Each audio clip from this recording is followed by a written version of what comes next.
Hello, this is Jill from Paper Daisy Crafting. Thank you very much for joining me again today. And today is the next instalment, part 4 I think we are now, of my Card Making for Beginners series 2020.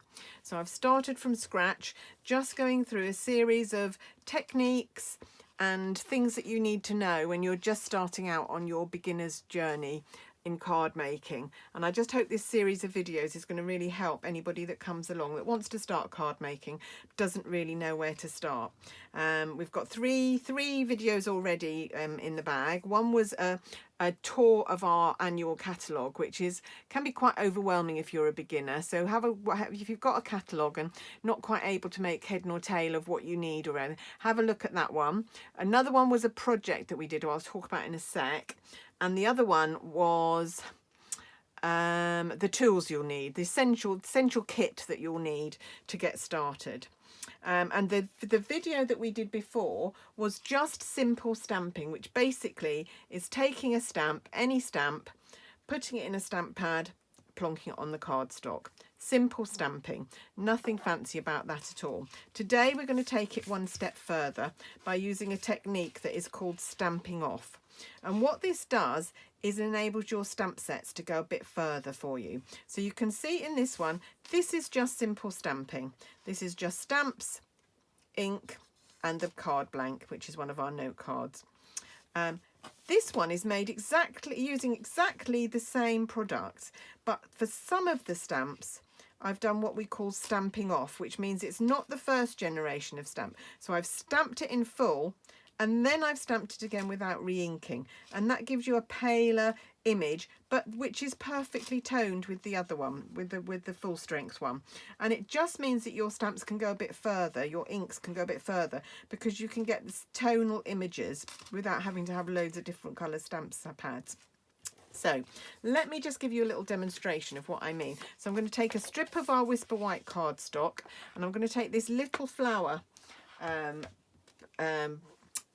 flower stamp, which is from Lovely You. This is a lovely set, some lovely little images here, and then some beautiful phrases and also lovely fonts. I love all these fonts. So we're going to use this one, and I'm still using the Stampin' Spots. So if you are one of the beginners that saw my video and decided that buying the Stampin' Spots was for you because you've got 8 colours for only £22, whereas if you buy full-size pads, they're at £7 each. So this is a great way to build up your colour collection without having to buy all the big stamp pads when you're starting out. So here's our 8. So I'm going to take the lilac one to start with, the gorgeous grape, and I'm going to show you what I mean. So I'm going to stamp it full strength and then carry on without re-inking and see how many images we can get, and you will see the different strength images that we will get. So I'm going to stamp it up, make sure it's nice and inky, and then I'm going to stamp, stamp, stamp, stamp, maybe one more, stamp, probably just one more as well. So just one ink pad, you can get all those different colour variations. So you could make a card using this flower, just this little flower stamp and those 3 colours, and it would actually look very, very effective. I'll do it one more time in another one of the inks. Some of the inks will work longer than the others. If they've got a lot of pigment in them, you can get 6 or 7 images. Some of them you might only get 4 or 5. So I'm going to go with the Coastal Cabana this time, again from the Stampin' Spots, inking it up, stamp, stamp, stamp. You can see it's getting quite paler, much quicker than the purple, and that's probably the last one I'm going to get out of that one. So you can see the purple went on for longer. We'll just try one more. I'll try red. I don't use this red one very much, so we'll just try it with the red so that you can see. But this is an excellent way of getting more out of your stamps.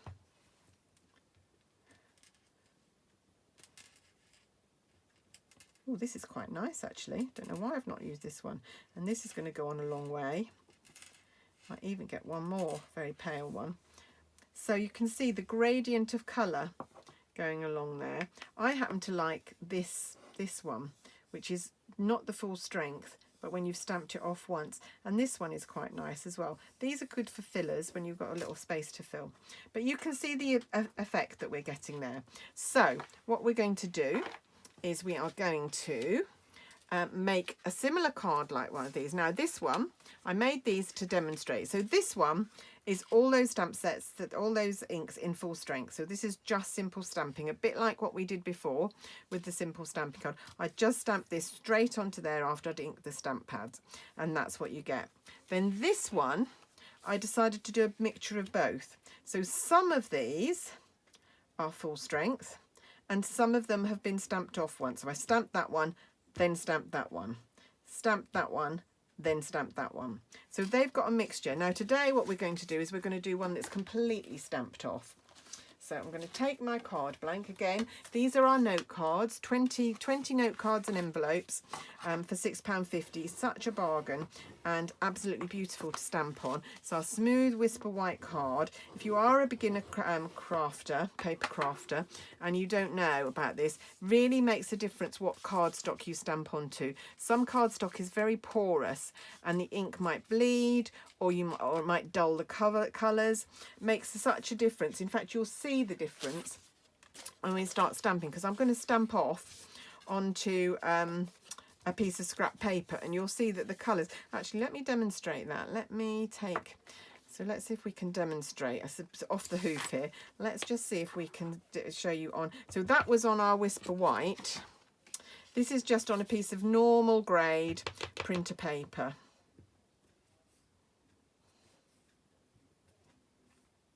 It's not doing too badly on here actually. To be honest, this is quite good quality printer paper, but it does make a difference. Can you see the images are not quite as clear? They've got a bit splodgy, whereas on here the images are very, very clear and smooth. Here they're a bit splodgy on here, and that can only be, the only thing I've changed is the paper, what we're stamping on. Right, but anyway, I'm going to take this and we're going to stamp off. Now if I remember, going to challenge me, we're going to stamp off every time. I'm going to use exactly the same colours as I used on these cards. So I'm going to use Granny Apple Green for the leaves. I'm going to use a Flirty Flamingo, Daffodil Delight and Coastal Cabana. So let's give that a try. Okay, so I'm going to come in with my leaves first in Granny Apple Green. And you have a choice. You can either use your stamp pads like this and do them upside down.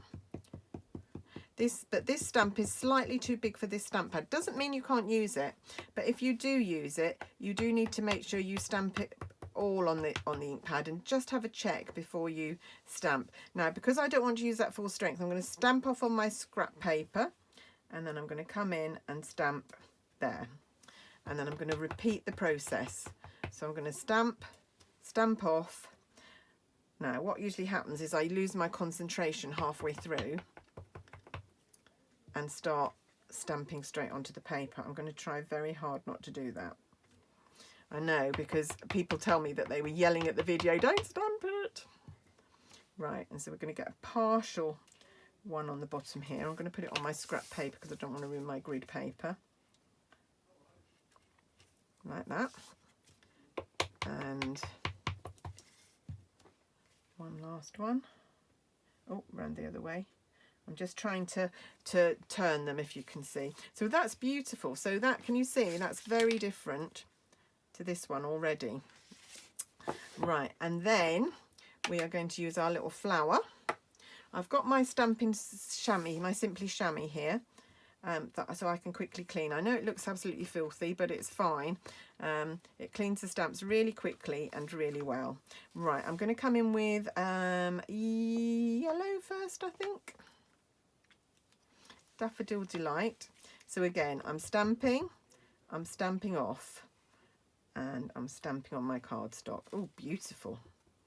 I do like these paler shades. Stamping off, stamping. I'm going to do one more in yellow. I might come back and do some more later on, but I'm just going to do those three for the moment.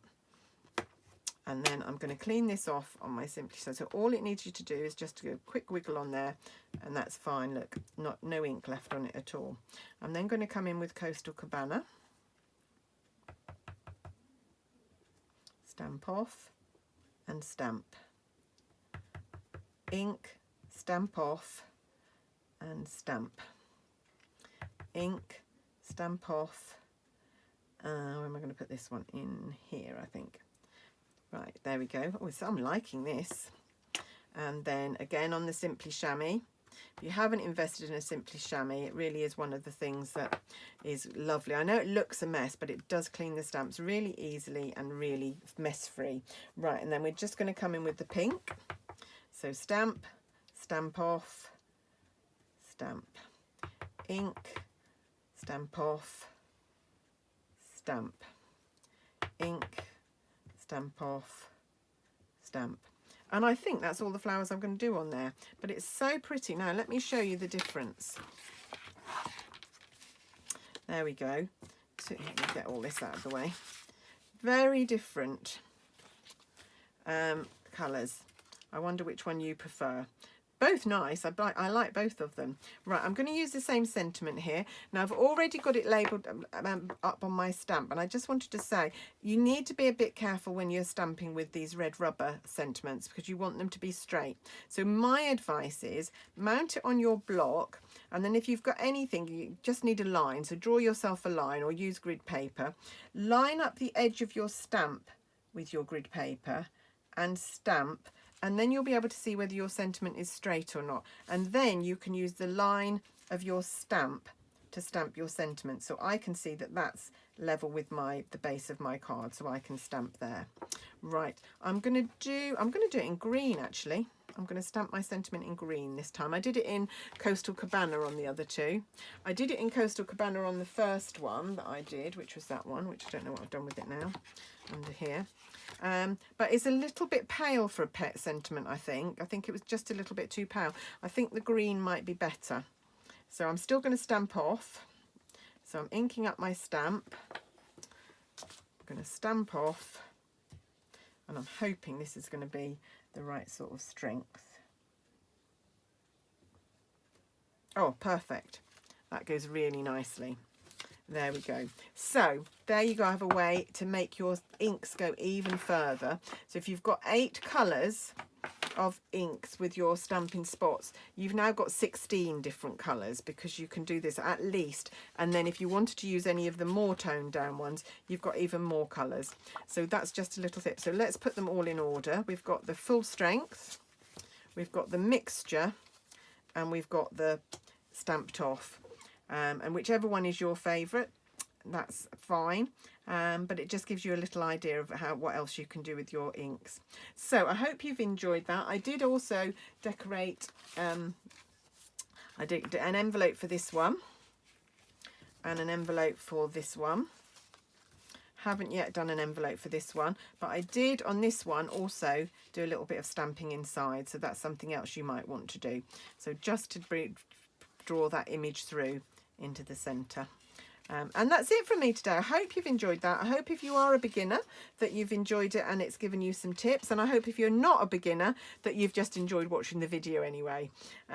Thanks very much for watching. If you want to purchase anything, if you're a beginner and you want to get in touch with me and ask questions, please feel free to. I'd be really happy to help with what you might need to buy. But otherwise, and don't forget, if you are a beginner, you might be able to get some bargains in my 2-for-1 sale. If you go to my blog, which is www.paperdaisycrafting.co.uk, then and go to the top navigation bar, it says 2-for-1 sale, buy one get one free sale, and on there I'm selling all my retired products. You can choose any of them.